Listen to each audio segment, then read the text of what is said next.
Біріккен Араб Әмірлігінен қуанышты хабар. Сырбойлық Снежана Бойко пара пауэрлифтингте өткен әлем біріншілігінде топ жарды.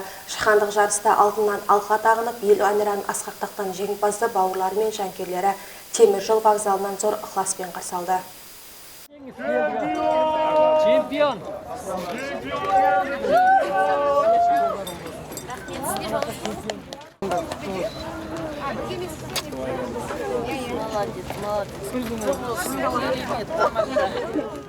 Тамыздың 22-30 аралығында Дубайда өтіп жатқан байрақты бәсекеде әлемнің 80 мемлекетінен 500-ден аса спортшы қатысып бағын сынауда.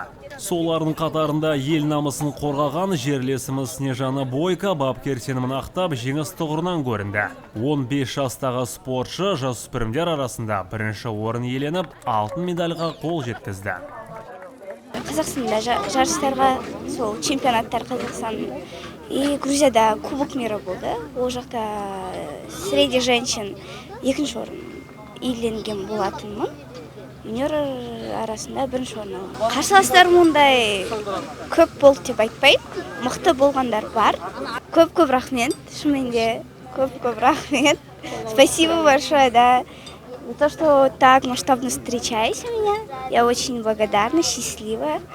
Спортшы қыздың бұл спорт түрімен айналысып жүргеніне 2 жылдан астам уақыт болған. Осыншама аз уақыттың ішінде толағай жетістікке жеткен Снежананың бауырларының қуанышында шек жоқ. Қазақстан туын көтеріп, елімізді танытып, біраз мемлекеттің алдында туымызды жоғары көтергеніне біз өте қуанышты болдық. Біз нағашылар жағынан қолдау көрсетіп, үйде енді барынша дұға тілегімізді тілеп, осы қуанышқа халқымыз бәріміз ортақ болайық, елімізді, жерімізді танысын дедік.